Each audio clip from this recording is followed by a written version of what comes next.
think of this matchup so far, and what are your expectations for this final map? I think this will tell us a lot about M80 as a team. Are they the choke stars that the desk seems to think that they are? Will their mental be too far gone to clutch back a third map up against a team like Shopify Rebellion? Or will they have that resilience? Will they bring this to a close game, maybe even win it? Only time can tell. We've got operator bans in front of us now, and a little bit surprised not to see a Zowie being banned out. That is, again, a very popular ban on border. She can be so good for holding down the east stairs, for playing over towards offices, for a lot of good places to run into Zowie. Instead, it'll be Castle being taken out alongside the smoke being removed from the attackers to limit Shopify Rebellion on this map.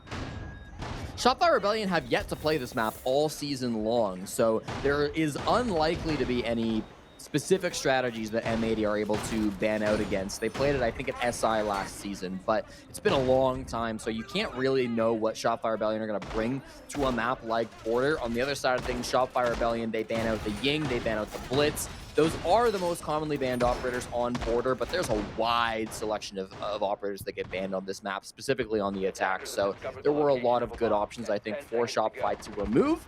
They have seen M80 play this before. M80 lost 7-2 to Dark Zero this season. They started on defense, so there's a lot of defense rounds being showed by M80, fewer on the attack. We'll have to see if that comes into play at all throughout this matchup. It's just taking a moment to hear the background talk from the operators now. We talked about this, I think it was a couple play days into the season, about how the operators now talk to each other. There's banter present that kind of deepens the lore, and I took that opportunity to actually praise the cosplayers and the people who help bring the community to life and bring this universe to life outside of just the gameplay. But some of it seems to go on an awful long time with how much some of these operators talk. They're really yapping. So I was trying to hear it as best as I could, but either way, I am thrilled for Border to be the conclusion here. There have been fireworks aplenty across these two maps, but Chalet and Labs play it a little bit differently. I expect a hellish Border, and Spoit has started things off in the right direction for Shopify Rebellion. Down goes Gunner. Will we see a map 1 Gunner, or will we see a map 2 Gunner? Because if map 1 Gunner shows up, M80 are in trouble. Despite M80 winning, Gunner did not perform all that well. Map 2, Gunner did quite well, and they still lost. So maybe M80 wants map 1 Gunner to give them a bit more hope and potential. Kino with a kill before he's answered back by Canadian. Canadian had a dreadfully bad first map. He was significantly improved on the second map, and now struggling here on the third map to find kill number 2, but he can army crawl his way away as his former teammate of Gavin attempts to find what little remains of the team captain. Really good stall and a pick for Canadian over on East Stairs. Again, I mentioned it in the op ban phase. Zowie, the best op in the game at locking down East. So Canadian does a great job at that. At the same time, Spoit was able to strike some fear into the heart of Gunner over towards security. That's a great little extension from Shopify Rebellion. That's pretty much exactly what they wanted to get out of that. Now most players have fallen back to the site. Spoit has not left. He still remains in security, and you might be finding some gunfights quickly as he is being pressured a little bit from these players over towards East that are entering in towards break as we speak. Hot and down below on the Damos as well. Don't forget about him. It's going to make surviving in the site really tricky for Canadian, who's already on 1 HP. Being hunted down now as that Damos track does cut both ways. Canadian manages to survive, but a crossfire from Diffuser will tag him through the soft wall, and well, that C8 does hit quite hard. Firing away, the next obstacle to tackle will be the player down on the ground by Fountain. That was Ambi, who was prone for a moment, but I suppose he figured it was too vulnerable, so up he pops, and Spoit will be the one to get the kill long range. M80 being baited in, and Ambi has been the prize target, but everybody else from the Rebellion are finding this last set of players. Good news for Ambi. His position wasn't in vain. He's credited with the very final kill, but it was a team effort across the board. Almost every single player on Shopify Rebellion getting onto the board as they take round 1. Yeah, and perfect play in that 3v3. They knew that every attacker was going to be left inside of offices, so they just said, let's post up, let's not play too aggressive. They had a 3-way crossfire. Anybody that was trying to walk office into Fountain would have to fight Ambient Fountain, they'd have to fight Surf in the bomb site, and they'd have to fight Spoit, who had an angle from security. Excellent little 3-way crossfire, not enough dimensions to that 3v3 push coming out from M80. And again, I want to give a lot of credit back to Canadian, who's playing on that Azami, not an op that you see very commonly coming out from Troy. In fact, that was the first round that he's played it all stage long. So nice to see Canadian flexing a little bit. He'll run it back for this Vents and Workshop defense, and it can come down to some of those really cool plays that you can make. If you're going up against a Deimos, put that Kiba barrier on the floor underneath you, all of a sudden Deimos can't get that kill. Canadian died in the end from the angle from Office, but even still wasting even more time. Really cool stuff. Layers and layers and layers. To quote a very popular animated movie, it's like an onion. And that's exactly what M80 had to cut through, and they were not up to the task in that very first round.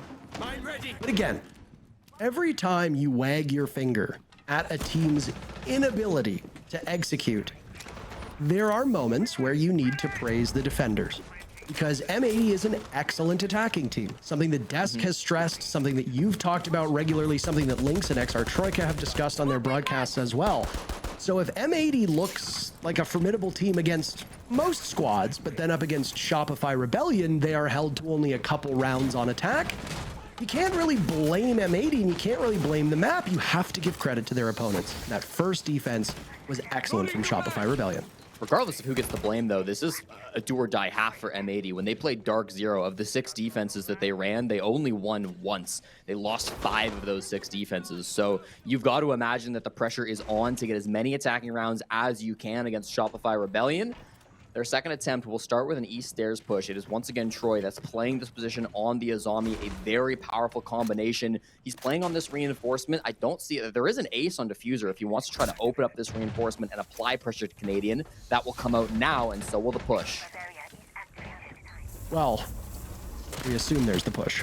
They are still sitting and waiting for the time being. Spoit will gun down Diffuser, the Monty of Hot and Cold, now the next in line for Rexinu. Blasts Gavin into another universe with that one, and takes enough time to do his best Ashen impression by hitting him with the question mark drive-by in chat.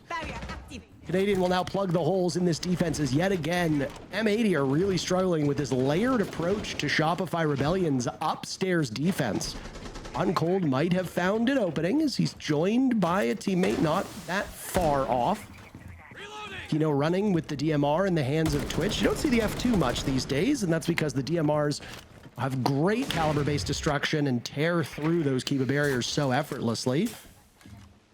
Every single player from Shopify Rebellion still alive, as are the Yokai drones in the hands of Surf, as M80 looks for something with 50 seconds left. Kino's alone up here, don't forget. Both his teammates on the main floor, so he's just trying to distract. He's got a lot of bodies looking at him. They delay about half the HP, half the time from Hot and Cold, but he does get taken out eventually. It's now Gunner in the 1v5 to try to clutch it out, and he's got no hope at all.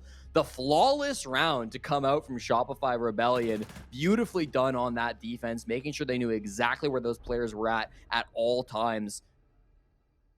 Make sure that they can have that strong first half that they won against M80. It does feel like the Desk's fears of maybe that mental game is starting to slip. Feels like maybe M80 are going to be crashing out a little bit on this third map. And because of that, Fabian will call attack timeout. He'll decide to talk with his team, do his best to get their mental back under control. Yeah, I mean, this is a worrisome thing. One thing that was actually discussed amongst the casting talent was how quickly we've witnessed timeouts get taken, and Fluke actually had a good point and said, I wonder if the reason why we are seeing so many timeouts get taken at the conclusion of this second round is because there's a set of operator bans coming out in that third round. Call the timeout before the last set of bans in the first quarter emerge. I do wonder if there's something to that, and I think it's worth asking these teams about, because we have seen a dramatic uptick in timeouts being called after round 2, whereas it's round 3 that we see that last operator ban come in. I mean, it also just could be pure coincidence, because teams that bottle those first 2 rounds find themselves in a bit of a tough spot. And M80 obviously has not really had a good look through those 2 rounds. Obviously, the last one was won flawlessly. So being held to just 2 kills through 2 rounds, very unideal. Fabian is not going to be happy with that. Yeah, he'll make sure that he can say something to these teammates to get them back in. I think it really does come down to the mental for a team like M80, who know how important this game is.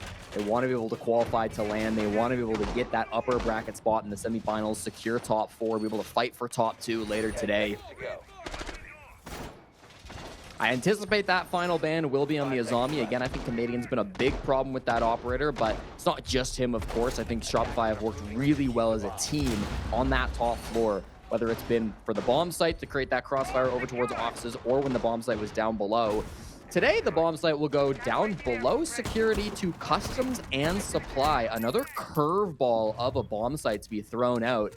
M80 did have to attack this once in their game against DZ. That was a failure of an attack. So this could be an opportunity for Shopify reading into that a little bit, maybe finding a weakness on the side of M80. And right after attack timeout too, this can throw just more chaos into the mix so that whatever Fabian was mentioning, if he was talking specifically about the bathroom bomb set that they would have expected, well, that now goes just out the window. Obviously different bomb sites here, but a more backwards approach by Shopify Rebellion, not to be as forward as the 2 previous rounds. Odd bomb site choice as well for them to go.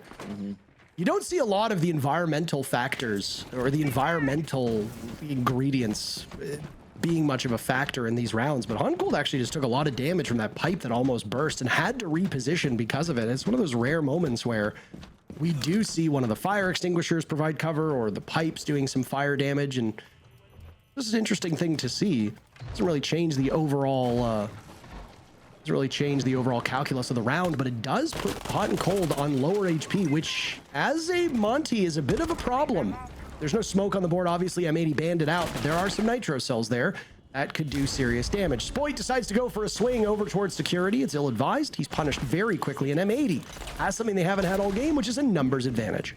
Ambient and Rexon trying to work together with this crossfire, but it's Gunner who strikes first, manages to find Surf to be taken out. So that's going to be another player that falls. Rexon, good damage over on the balcony. He's got a shotgun out hunting for Gunner, but will fall off as a logic bomb comes through. Takes a bit of damage on the hatch drop. Ambi got out of security as well. So as soon as we hit that 60-second mark, it's looked like Shopify decided to fall off, said, we don't want this smoke. That's going to leave M80 in a 1-man advantage and 60 seconds to make this push happen. With full top floor control and 2 shields, this looks really good. Really taking advantage of that smoke ban that M80 decided to put forward. I know that when they banned it, Kino cried a little bit, but I mean, it's for the greater good, I suppose. It is amazing how much damage Gunner took on that shield and is still walking away without a single point being done as all those bullets deflected off.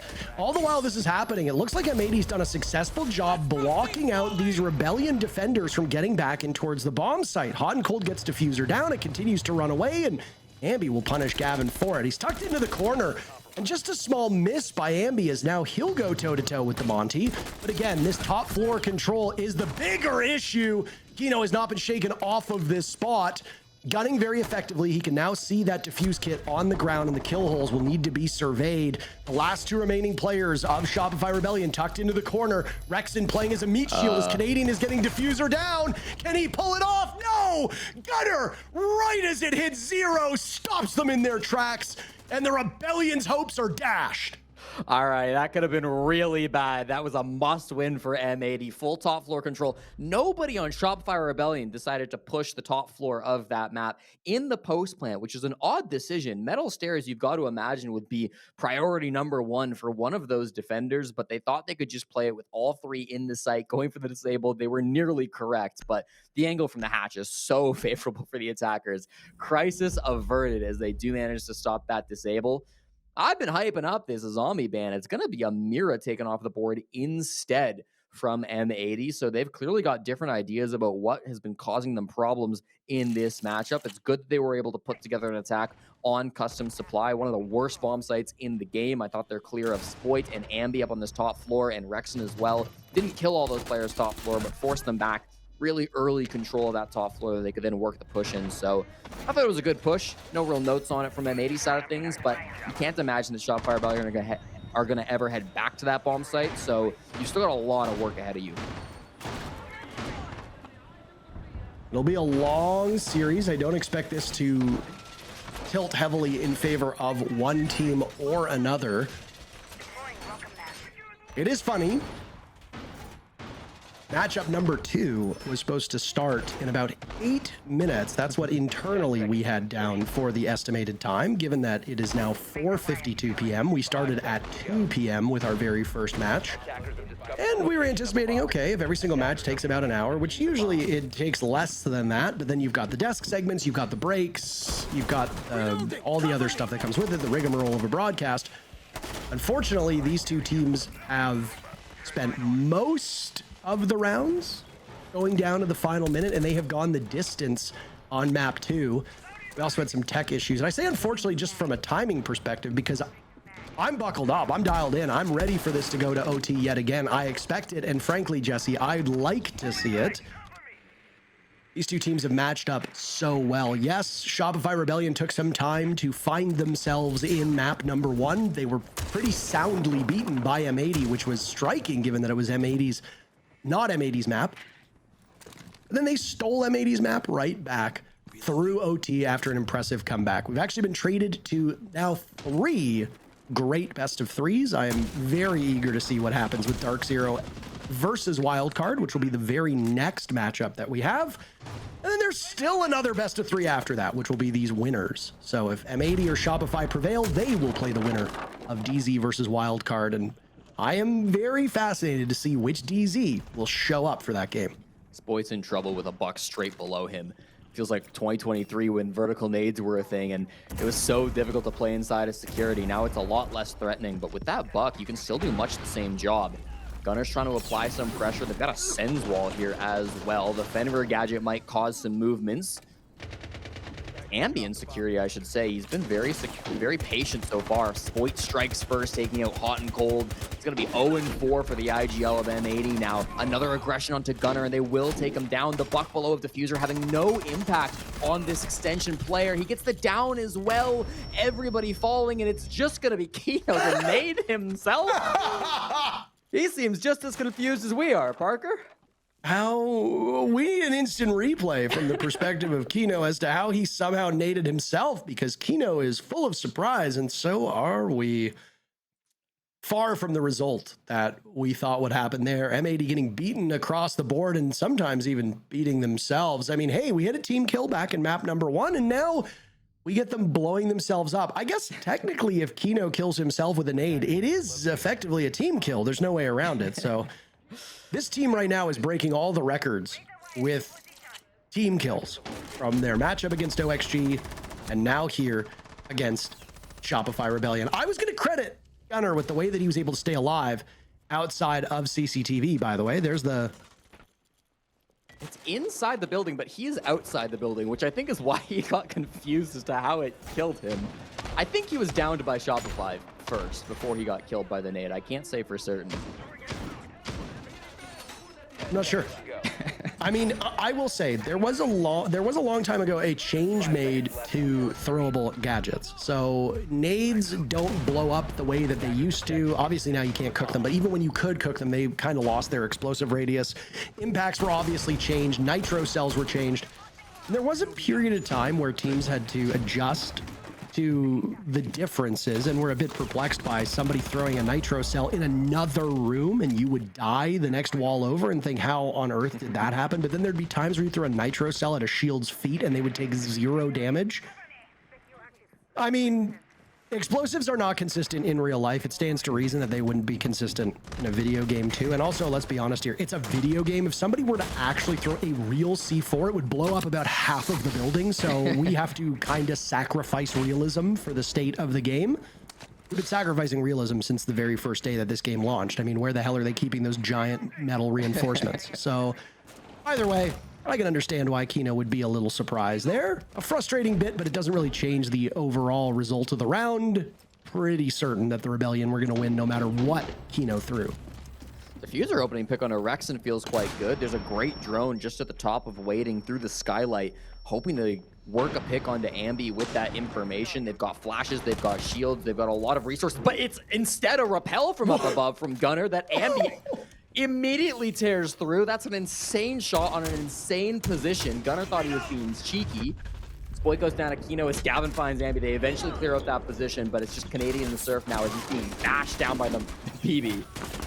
He's not winning this engagement. Oh my, Canadian having some troubles with shields. You saw it on Labs when he was playing Clash, and now also having the same issue with a Blackbeard. M80 win the round. I mean, they need to bounce back after what they saw previously, but this is a scrappy one. It's border. It's gonna be scrappy. It's gonna be ugly, but it's going to be enjoyable. I'm enjoying it so far. I'm having a good time, Parker. Listen, these rounds are certainly keeping us on our toes. We'll say that with how fast they have been back to back from M80 now, where they've really just thrown everything at one of these big roam positions. Previously security. Now it's going to be Ambi on this break room position, just up on rafters. And yeah, pure chaos as Canadian unable to deal with Hot and Cold on the Monty. Houghton remains killless in this game, but had huge impact being able to waste that time from Canadian. The other killless player on M80 was Gavin heading into that round. He will go from 0-4 to 3-4, so a big bounce back from him. M80, I didn't love how their attacks have gone, and I still don't know if I'm a huge fan of them through this game. But in the chaos, in the hectic nature of these final moments of the round, they are walking away with some wins. So good to see that coming out from M80. They've gotten the second on the board. Now they will be attacking bathroom and tellers for the very first time in this game. Some belated setup still going on now as teams are very rarely done their defensive posturing the time that the prep phase allows for. Again, this is something that we could credit Fabian for, that we saw in Labs. M80 were very quick to get into the site on Chalet and to do the same onto Labs. They've slowed down a little bit and have been significantly slower here on Border, despite Border being a smaller map. And I do think that's because there isn't as much to set up for the defenders. I mean, there's some small site work being done. Again, it does stretch a little bit into the 5-10 seconds that happen after the prep phase is finished, but the fastest you can get into a building, as far as I'm aware, is an Amaru slingshotting her way up, and I don't think you can do that in the first 10 seconds. It usually takes about 15 to 20 for you to get to the building. And a big part of that were changes to the spawn so that spawn peeking would be more challenging. It meant that when you spawned into a map, you were farther away, meaning you just gotta take some time to run up to the building. Shopify Rebellion will obviously know this. Though I say all of that, and M80 are still, for their most part, outside of the building. We're approaching the halfway point of the round. I wonder if they're looking at the lineup for the Rebellion and thinking, how do we tackle this? As I say that, by the way, Hot and Cold, who's still without a kill, encroaching now upon the bomb site, and it causes Canadian to react by shooting out some of those Shumikas. Rexon will have his hands full now down in lobby, tossing out a nitro cell. It does not connect with anything, but he knows that there's somebody lurking nearby. Interesting push. It's horizontal on the bottom floor from M80, not dealing with Ambi on the Clash up the top floor. Houghton will start to make a sprint in towards Workshop. This is not the site, but it can make a good entry point to the bomb site. Buck comes through, and Hot and Cold goes in. Diffuser slaughtering Surf after he's put the skeleton key away, not just providing valuable utility to get the rest of his team into the position, but also to do some killing. Kino had Diffuser. I think they expected it to be the Monty. Kino is dropped, so someone will need to pick up the case. Ambi will fall in the afterlife as Canadian burns Kino with the flames from his Shumika. Gunner and Gavin both get on the board. Gunner taking some damage in the ensuing fight at the hands of Spoit as it's a 2v2. Hot and Cold will be without a kill still. Unsure if he'll try for one as he holds that Diffuser, and on a Monty, very likely he will trust Gavin to do the rest of the work. On Cold attempting to plant the Diffuser while Rexon and Spoit sit a little bit farther back. Gavin will have the cross, removing Rexon from the equation, and Spoit will have to drop and take matters into his own hands. Monty tucked into the corner.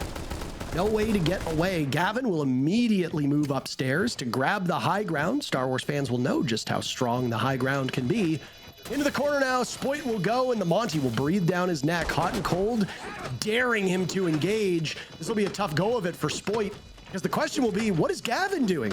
All this time being spent trying to shield break the Monty, it works out, and Gavin now will sit in a very strong position. Very limited time for Spoit to do anything. Flash will go out. Gavin the vault on in. Spoit does not flinch, and Gavin will get the final kill to tie things up. What a match we're witnessing here on Border.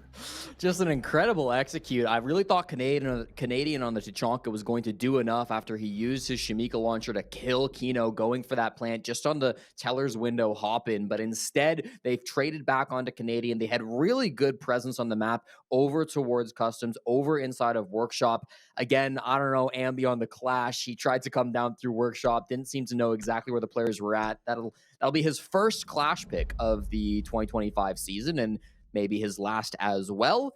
I really liked how Gavin also played that post plant in the 2v2. He rotated up the metal stairs, which is weird because he was in a powerful position playing over towards Workshop, over towards kind of the blue hall, and Spoit thought he was going to be there. You saw Spoit going for some pre-fires, expecting where Gavin would be. And it's weird for Gavin to go up the metal stairs because you can't do much from above the bomb site on that plant spot, right? It was deep in tellers. There's no vert angle that's really going to help you in a post plant, but he wasn't going for the vert angle. He was going all the way to rotate down east stairs and eventually play in waiting.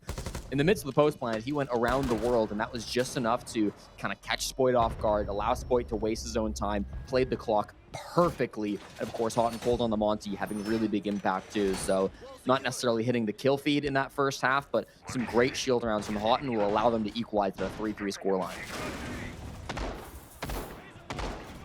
It's exactly what we want to see. Of course we go to a map 3, and of course that map 3 as both of these teams emerge with the same scoreline for that first half. Border is towards the bottom of the pick rate, and it is a 50-50 map. We have a 50-50 first half. What a shocker. 21 rounds won by the attackers, 21 rounds won by the defenders. Again, though, the number to really talk about is M80's numbers on attack. Their prowess on attacking should lend them to get more than 3 rounds. They weren't able to do so. They were kept at bay. A key part of that, though, were those first 2 rounds. This M80 team looks like a completely different beast after they took their timeout. Now, that timeout likely only applies for the first half. I don't know how much was spent talking about M80 as defenders, but Fabian was absolutely able to get this team's head on straight because M80 went 3 wins, 1 loss from that timeout in terms of rounds. And they did all of that on attack. That's what you expect to see from M80. So when we speculated, why do we see so many timeouts get taken after the second round? I think the real answer here is Fabian could hear and see what the players were doing. He knew they weren't living up to their potential. He knew they could accomplish more on attack. He was worried that that window was closing, so he calls the timeout. M80 goes right back to what we expect from them on attack, and now they've closed that gap. How do they do defending on Border? Honestly, anybody's guess. They got a great start because they've already done some serious damage to Spoit in the first minute. Diffuser playing east stairs, a zombie banned out, so he goes to the smoke instead and cleaned up by Ambi. What a great angle, and he's hunting for another. Spoit instead finds it over to Kino, who was playing up on that top floor closer to site. Gavin's left kind of alone at this point. He's got Gunner in security to try to work a pick back, but look how Shopify just freeze. They're ready for that swing out to come from M80. They want to see M80 get aggressive.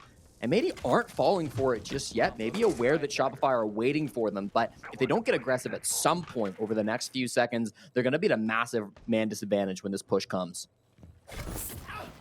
How does Canadian do on a shield? Much better this time. He's had some pronounced struggles on both attack and defense in shield operators, but it's troubling for Gavin, who will perish. Nitro Cell goes out, Canadian tracks that, and damage is done, but he's still alive. A flawless round for Shopify Rebellion shaping up yet again. They got one in the first couple rounds here on Border. Hot and Cold finds a single kill to get on the board. It took him 7 rounds, but he's broken that donut. Immediately punished, though. iSurf. And just like that, the lead goes to the Rebellion. So you were talking about that early tack timeout taken by Fabian after round 2, and I think that tack timeout was necessary. I'm not here to criticize that decision, but it does leave them without many resources for the second half. Once again, when they played Dark Zero on Border, M80 went 1-5 on their Border defenses. They only won Bathroom Tellers. That was the only site that they were successful at. So now to be coming up against Shopify Rebellion, this is not a map you've been comfortable on with your defenses. You get basically flawless rounded on your first attempt. yeah, it doesn't feel super great. We do see M80 going to the one bomb set that they won earlier in the season, so it's not a surprise to see them return to it, but we've got to see some opening picks going their way. Border is a map that often lends itself to aggression from defenders. It's scary sometimes trying to play aggressive versus Shopify Rebellion. You know, Spoit's going to be holding those angles, Ambi's going to be on the side of those angles. There are some great mechanical players that'll be looking and waiting for those aggressive swings, but if they never come, if you just let Shopify set up and go for whatever push they want to, well, you certainly won't have a chance to win the round. So it does feel like M80 needs to be playing with confidence on the second half.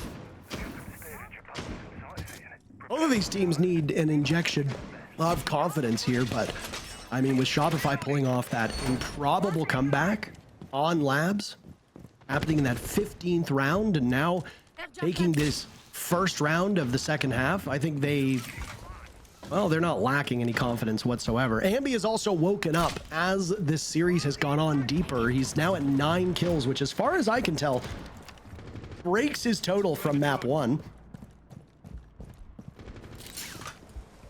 I mean, he's going to be playing on those support roles. Is not the main entry. It's a bit abnormal to see a Thatcher this day and age, but I mean, with all the gadgetry being brought by M80, it does make sense. He counters literally everybody except for Gunner. But I mean, Gunner does have the bulletproof cameras, so I suppose technically he does. Yeah. Still will be able to find value out of that utility for sure, even if he is using it more of an entry role, can use it selfishly in a lot of these situations to get past a Banshee or get past a Fenrir gadget. So unconventional, but I like it a lot. We'll start to open things up for his teammates too. They are flashing all through security, and Gunner's ready for it. Swings the window, but has to back off as he's getting full blinds. They just aren't watching for it though. Finds the angle to Ambi. It's a freebie. They vault in to get him a second. Easy peasy. Brexton finally for the third will answer back onto his former teammate, but that's good damage being dealt by Gunner all by himself. Clears out two of the most important members of Shopify Rebellion. Yeah, inarguably an amazing start for M80. Still, though, lots of time for both of these teams. Not only does M80 clear out those high-value utility ops, Jesse, but they still hold an advantage in numbers.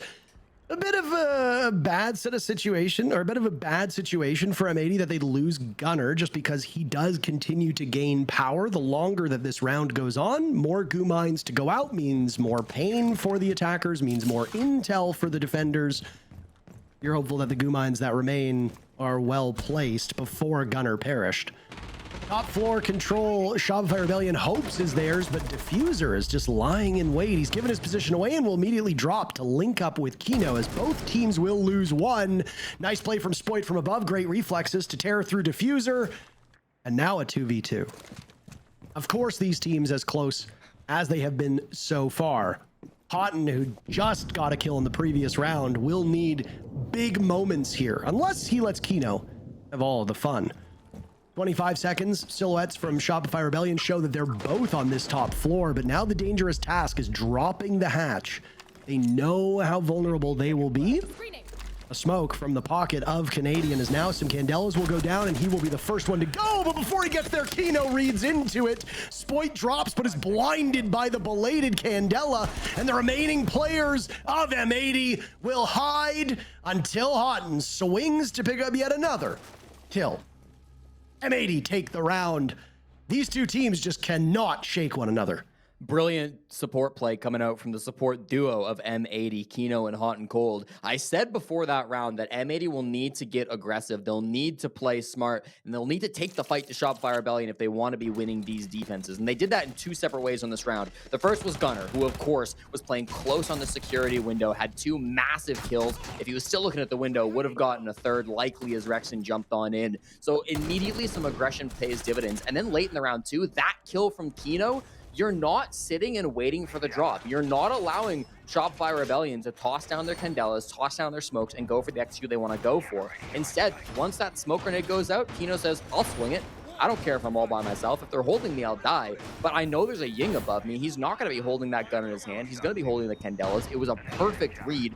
Once Canadian dies in a 2v2, you've got no hope of a plant coming through. It's a really tough spot for Surf to be in. So I like the way that M80 were able to play that round. There were bits of aggression sprinkled in both at the start and at the end. That's what they have to do up against a team like Shopify Rebellion, who can be so oppressive when they get set up the way they want to. It's a great way of putting it. Oppressive is a word that we also use to describe shield operators. If you've got a blitz, if you've got a Monty barreling down in front of you, it's very oppressive. It's hard to deal with. This time around, Shopify Rebellion will be bringing the shield. It'll be a blitz. Aurora brought out by Rexon as they'll look to get in, get the diffuser planted, and then block off ways back to the bomb site for the defenders, making it a much greater challenge for M80 to play from behind. That is, of course, if you can get set up.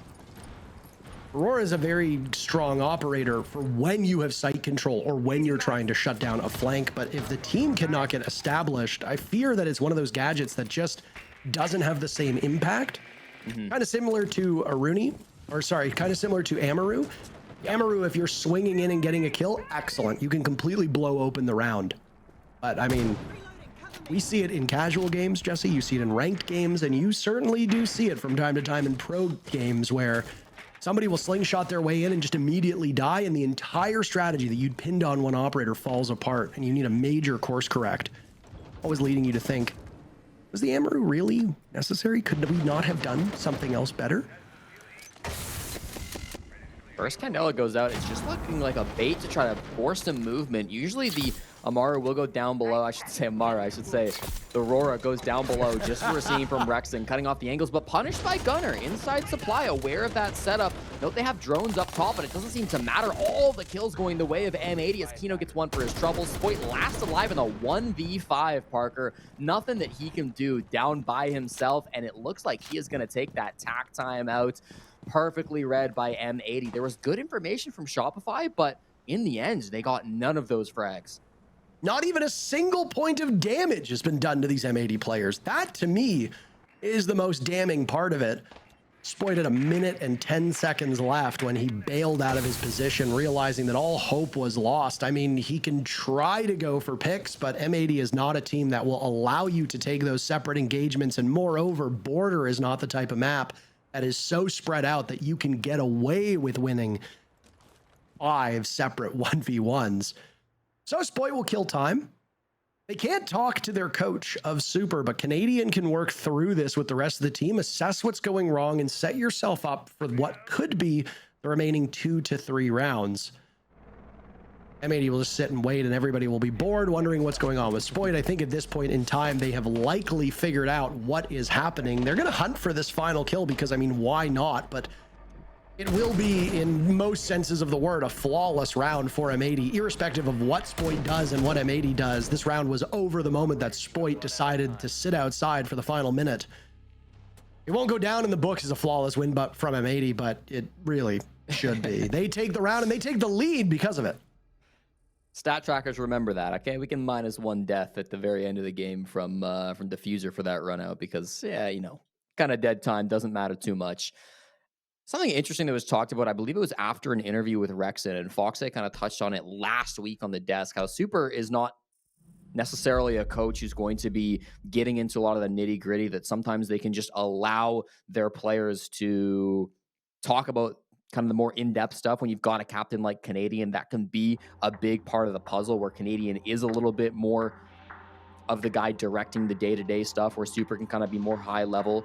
He's not going to control the players' every movement. He can let them come up with plans on their own, can let them do what they need to do. So I think for Shopify Rebellion in particular, letting Canadian have that extra time to talk is even more valuable than some teams who maybe do get a bit more micromanaged by their coach. Super still thinks he has something to add, as he does call the tactical timeout here, which makes sense, right? Even though you just had the pseudo-tac timeout, you want a real one to really reset the momentum. Get your players out of their own heads, make sure they can secure some of these attacks on Border. Once again, Border's a very attacker-sided map. A lot of the times we do see teams struggling to survive on the defense because it can be a lot of ground taken for free from the attackers. They don't need to take very much space. They can play a lot outside the building. You'd expect the Shopify Rebellion are ready for that. But again, for a team who hasn't played this map all season, it's really a big unknown how they're going to perform.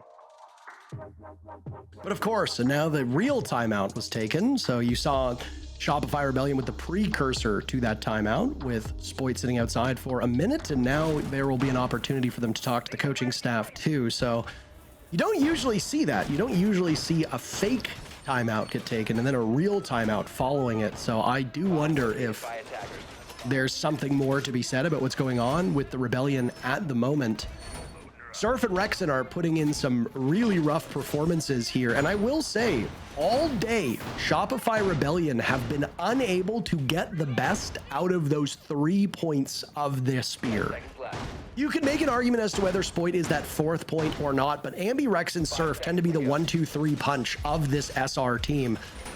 No match that we have seen today has had all 3 of them banging on all cylinders. We've seen it in group stages, so it is possible, but there has to be credit given to M80 for keeping these players mortal. Rexon is not running over a game with 15 plus kills. Surf is not finishing with 12 kills, of which 7 of those have 1 rounds for Shopify Rebellion. And Ambi's not finishing with 21 kills, which is higher than the amount of years he's lived on this planet. Spoit is putting in a good performance, and obviously Ambi is having a terrific game compared to maps 1 and 2, but that's really the only thing that you can say about this team, which is really quite stunning given that they're only a single round behind. But the numbers on M80 aren't particularly great either. In fact, they're worse across the board.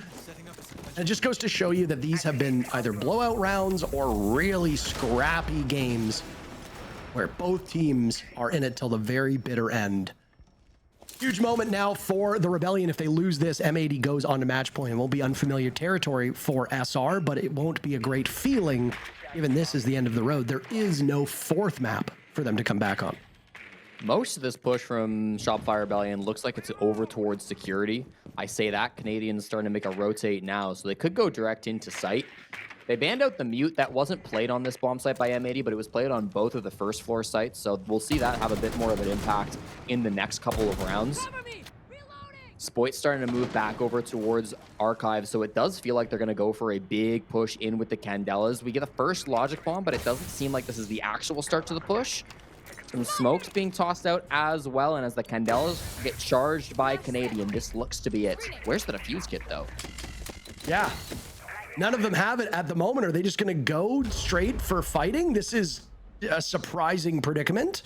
Lots of utility invested in this. Candelas go out. Gunner with a lead-off pick. The defenders right now catching the Rebellion off guard. They still don't have this case with a minute to go. None of them had it.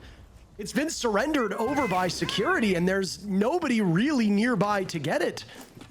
Is it just kills? What is the idea here? They used Candelas, they used logic bombs. Maybe they were trying to trip up M80 and force them to commit mistakes. Maybe the goal was for Shopify Rebellion to make the defenders think and execute was unfolding, get antsy, and then take advantage of that antsiness. I'm honestly not sure, Jesse. Well, they've got 30 seconds to figure something out, but there's rat spots all over the map. Yeah, and he does get cleaned up. So that's the first rat found, but there's another one not too far away. Gunner on the other side of that wall. 20 seconds and still 1 Candela for Troy to work with. Oh my goodness. Start taking down Gunner, and well, it started off very poorly for the Rebellion. Now they've lost Canadian, who's bleeding out and is immobilized. He'll need to be retrieved. Not a lot of time left. Last one standing is Surf. He walks in. Spoit gets Canadian up. Diffuser runs out of munitions. It's hot and cold now in a 1v2. Time has run out though, and Canadian gets hot in before the job can be done. What a triumphant comeback from the Rebellion to tie the game. We're going to need a photo finish on that. Hot and Cold was literally staring at the head of the player putting the defuse kit on the ground.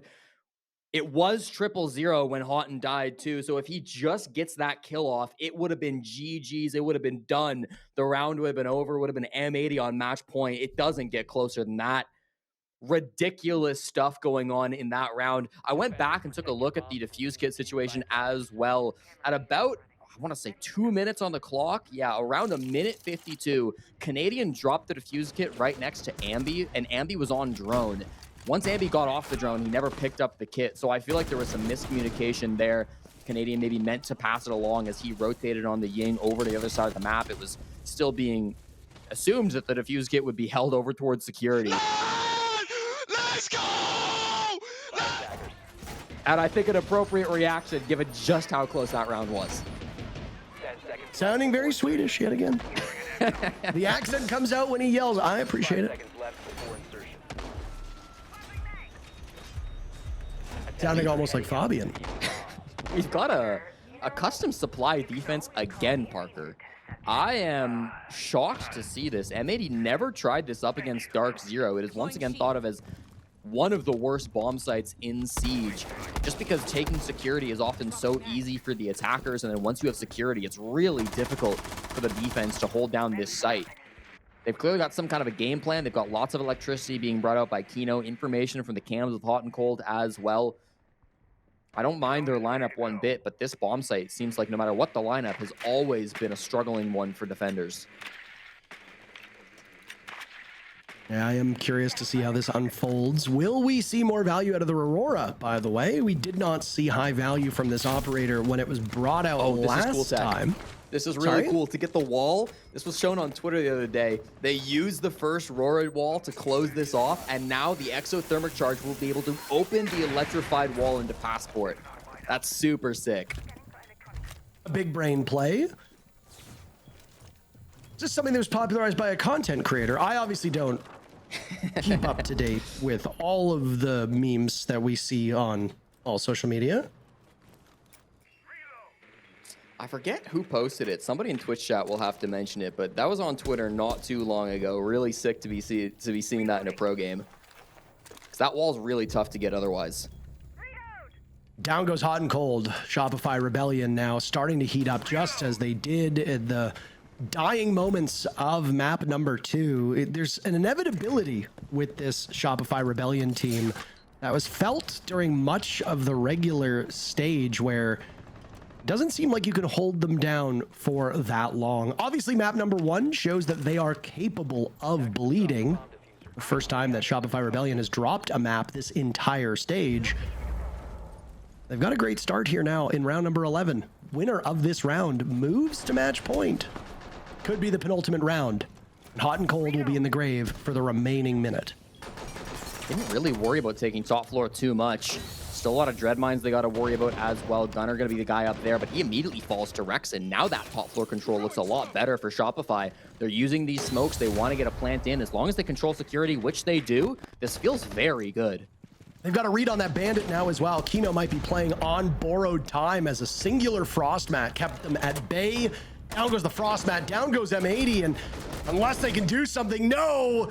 M80 are about to suffer from a flawless round. It comes to fruition. Shopify Rebellion cleaning up shop, taking match point, and not suffering a single casualty in the process.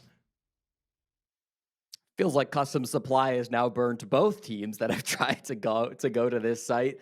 Really cool take again from Shopify Rebellion. That went exactly how they wanted it to. I was a little concerned with how little they had up on the top floor, because usually that is the do or die for this site. But there was so much pressure coming in from Passport that they were able to get that in. And Rex, and the solo player that was up top, did great work to be able to clear out those players. Only got 1 kill, I believe, in that round, but it was one of the most important kills that he could have possibly gotten. So it was really high value still coming out from Shopify Rebellion. It has not been an easy path, Parker. It's been a long and brutal game full of comebacks and full of results that nobody would have expected. But Shopify Rebellion are officially 1 round away from top 4 in the NAL. I mean, they survived through most of the group stage, being in that position.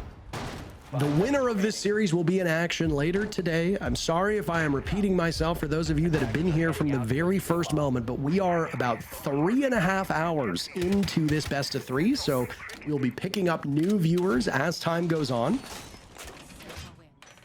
No matter what happens over the next 3, 1, maybe 2, maybe 3, maybe 4 rounds, DZ and Wildcard are up next. You'll get to see a Dark Zero team that was screaming hot to start this stage, but faltered in the final 2 play days, dropping a 5-7 decision to this team on the right, Shopify Rebellion, and then ended the final day of groups with a 5-7 scoreline, again on the wrong side of that against Space Station Gaming. It's all upper bracket today. The winner of this series will play the winner of DZ versus Wildcard in our final match of the day, which again is scheduled to start around 8 o'clock. But unless DZ and Wildcard is a 2-0 blowout, I do not think we will make that 8 p.m. timing. This has been a long best of 3, just as we saw yesterday. We had 1 long best of 3 before a blowout in that Space Station Wildcard match, with Wildcard winning 2-0, which was certainly not what I expected. I also did not expect M80 to take a first map off of Shopify Rebellion, but here we are. And again, it's the magic of the playoffs. Gavin not reacting to that Gersmot that just went off. He's going to wait for his shield, and that's exactly what he had to do. Beautiful kill on a Canadian whose shield was moved by that clash, and now he's still in a power position, hoping able to kill Surf. That's just on the other side of this doorway. A really troubling operator to lose, and of course the team captain will now have to either sit silent on the outside or guide them on in without being an active body. Gavin has been dropped. Gunner is also 1 foot in the grave at the moment. I don't think Gavin can be retrieved as Rexon follows up on this. Diffuser with only 1 gas canister in pocket with a minute to go, but no shields to slow down on the side of the Rebellion, so that is A-okay. He'll toss it out over towards that secondary bomb site, playing over inside of Fountain, a very critical position where he can engage either with the SMG or the shotgun. Now Gunner will see hot and cold maneuver back towards that wall, buying as much time as possible. Shopify Rebellion cannot get bogged down here in the nitty-gritty. Surf will be the main point of contact, staring over towards Metal, watching as the clash of hot and cold is just out of sight. Ambient Rexon now walking through office, smoking off Fountain. Kino has a nitro cell prepped and ready as it tosses over and catches Rexon, downing Ambi in the process. Kino might have just saved the round.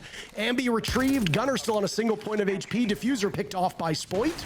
3v3 with 10 seconds to go. Could we see a hectic conclusion? Kino gunning down Ambi, Surf will fall as well, and it's Spoit with 17 kills. He'll need to finish this round with 20, but 17 will do as all of M80 collapse on him, and they get the final pick to send us to overtime. The hero of M80 is named Kino, the first player ever picked up by this M80 org in Rainbow Six Siege. Will continue to be big for his team. A massive nitro cell. If he had just gotten those nitro downs, it probably would have been enough to make him the MVP of that round. Following it up with the shotgun too, though. Perfect play when the pressure is the highest. It forces us into overtime. I love the way M80 played that whole defense. You know, they had aggressive plays over in break room. They had hot and cold on the clash up there. They had that great play by the yellow, which I'm sure we're about to get a replay of. This one right there. That wasted a lot of time. And then they didn't just stick around and die. Okay, Gavin did. But everybody else then rotated back out of break room. They conceded security. They knew they didn't have to hold the whole map. So they said, that's fine by us. We'll let Shopify have it. There's only like 40 seconds on the clock anyways. You guys can take this space. We're going to fall back. We've got Kino in the back line, so we know we're going to be okay. It wouldn't have been right if this game didn't go OT. Well, of course. I said I didn't expect to see a blowout. I said, I think it was after the second round, or it was either the second or third round. I said, I'm feeling overtime. I want overtime. A common question asked to casters is, which teams are you cheering for? Who do you like the most? And the answer is, well, there really isn't any. I don't personally care about any of these teams. I care about players and I care about storylines. And right here, I think there's compelling storylines for both of these teams. Shopify Rebellion have shown that they can bleed, but if they manage to overcome this matchup and go into the upper bracket finals, clinching a spot in the top 4, then cool, that's a storyline to be had. They were the best team through the group stage, but they're not perfect.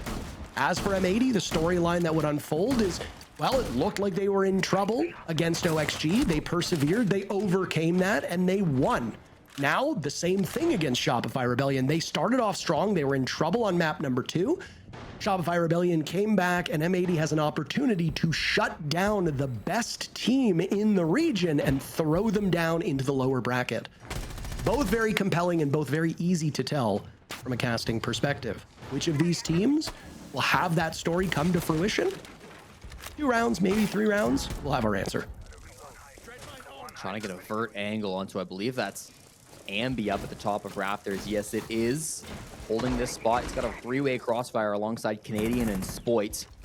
That's some good information. I don't think Diffuser is aware. He should know now that he's being spammed out, and he might have to suffer for it, but no, it's Ambi up above instead. Good couple of frags coming out from M80 will secure them a lot of big positionings. Still Canadian East stairs, and Spoit in behind him will exist in powerful positions, so the job is not done, but you've gotten yourself a man advantage.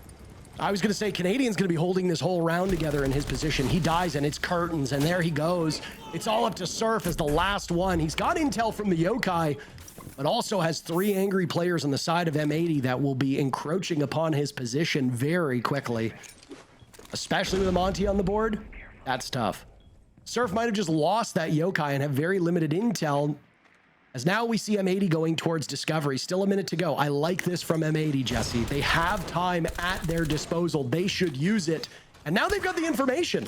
Cotton has picked off the position of Surf right now inside of Archives, and an Echo is not really an operator that you want taking these engagements. Surf almost spray transfers over to grab Kino for a second kill, but can only get hot and cold. And M80 topple the Rebellion to move to match point, series point. Another big round from Kino, getting one of those early picks onto Rexon at the start of the round, and then late round as well, working perfectly with hot and cold on the shield. Kino has been somewhat moved off of shields on this M80 team. It has long been his role on this organization to play the shields. He's had, we'll say, mixed results on those operators in the past. With hot and cold joining, though, it was a no-brainer that he was going to take over from that position. But Kino can still have a huge impact, getting those frags around his IGL, around his shield player. That was massive for Kino. Kino, the single longest teammate that Spoit has ever had. They played together for 2 full years.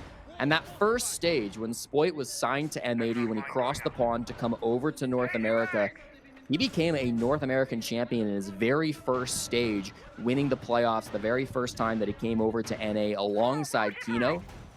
Along the way, he eliminated the Sonics in that playoff rung, and now his 2 teammates of both Super and Rexon, who were removed on that team. It's been a long road for a lot of these players, and you know just how important it is to be able to secure this top 4 spot in North America. Shopify will need to go back-to-back to finish out this game 8-7. M80 just need 1.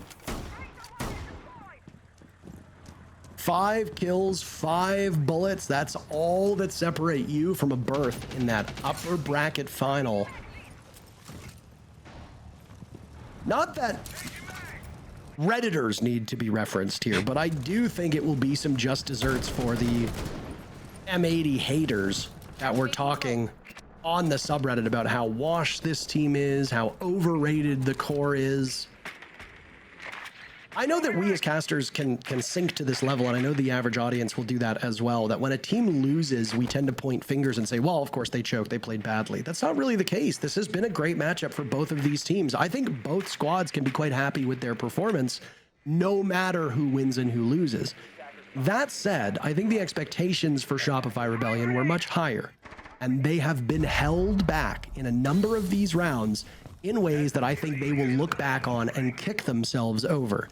M80, I would argue, are playing above what we saw of them in the group stages. Shopify Rebellion are playing below that, and I don't think that has anything to do with each other. Still, both teams look top tier. And if Shopify Rebellion are to lose, well, it was a very, very close matchup. But close doesn't get you to the upper bracket finals. Gunner in a very important gunfight. Hot and Cold comes out to support him. This is really smart. Just forces Rexon to back off. They had a really strong drone onto Gunner. They had all of his information. Now they're going to have to run in and try to pinch with the blitz. Canadian is off to the races. Spoit leading the killing. Could a 15th round be on the board? The Rebellion seem to think so, as they found 2, now 3 kills, 4 as well. Another flawless round for the Rebellion? Yes, it will come to pass. They do it within about a 5 to 10 second window, and now we go to another 15th round. Literally 3 minutes away from a conclusion. Spoit showing why he is maybe the single best player in North America. His teammates would argue with that, and certainly they've had different moments where different players on the Shopify Rebellion team have popped off, but today, when it matters the most, Game 3 of playoffs, Spoit is putting up a legendary performance.